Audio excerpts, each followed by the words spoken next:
Au premier abord, on doit connaître la signification de ce que c'est qu'un accident. Un accident, c'est le résultat d'une conjonction défavorable des facteurs qui sont liés à l'environnement, entre parenthèses, route, à la machine, entre parenthèses, véhicule, et à l'homme, qui est le conducteur. Maintenant, la conduite est une activité qui demande une bonne condition physique. Parmi les éléments que j'ai soulignés tout à l'heure, l'élément primordial, l'élément responsable, c'est le conducteur qui est à la base de tout ça là.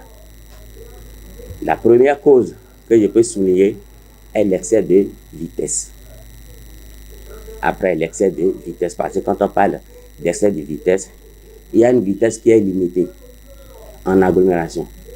Tu peux ne pas atteindre 50 km/h si votre vitesse n'est pas adaptée à ce que vous vivez, à la situation. Donc, on considère ça que c'est un excès de vitesse.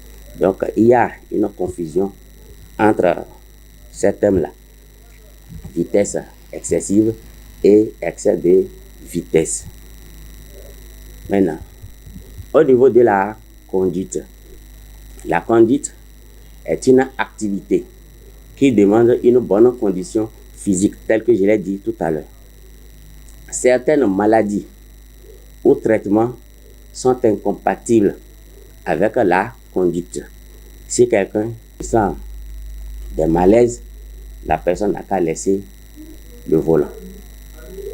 Maintenant, avant l'accident, dans quelles conditions se trouve l'état physique du conducteur? Est-ce qu'il était sous l'effet de la fatigue?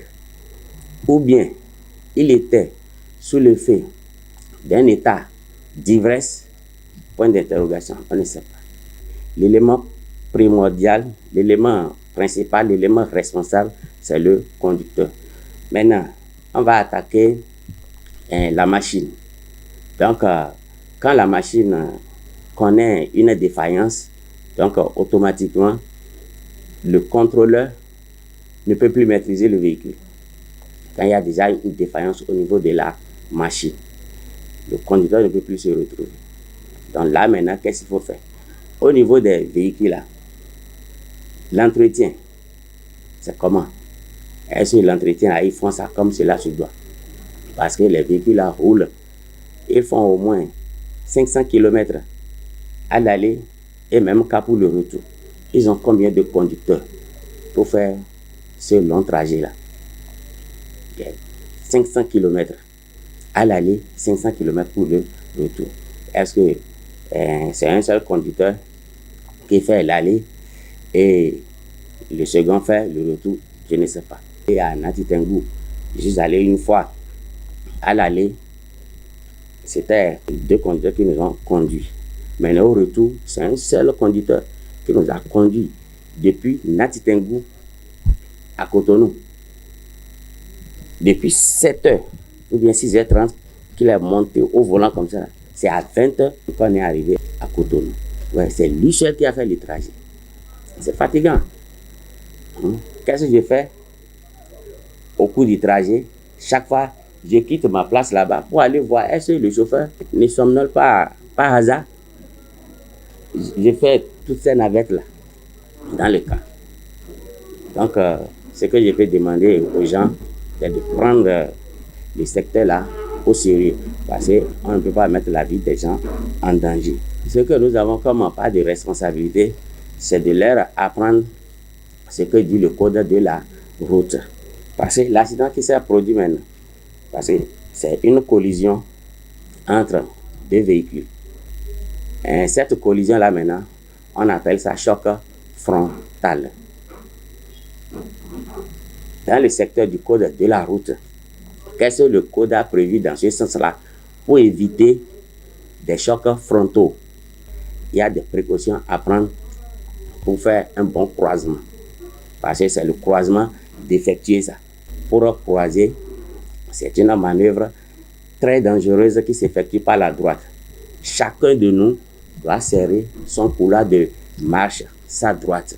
Donc, quelqu'un ne doit pas laisser son couloir de marche et aller vers l'autre couloir de marche. Donc, dans la circulation, au niveau du croisement, il faut beaucoup faire attention. Ce que le code a prévu dans ce sens, c'est ça. Il faut bel et bien ralentir et serrer sa droite. Si c'est la nuit, s'arrêter carrément s'il y a un obstacle devant vous. C'est ce que le code a prévu dans ce sens-là pour éviter des chocs frontaux. Ce que moi je peux ajouter comme conseil est quoi? Les compagnies de bus là n'ont qu'à prendre leurs choses là au sérieux. Parce que il ne faut pas que la scène là se répète.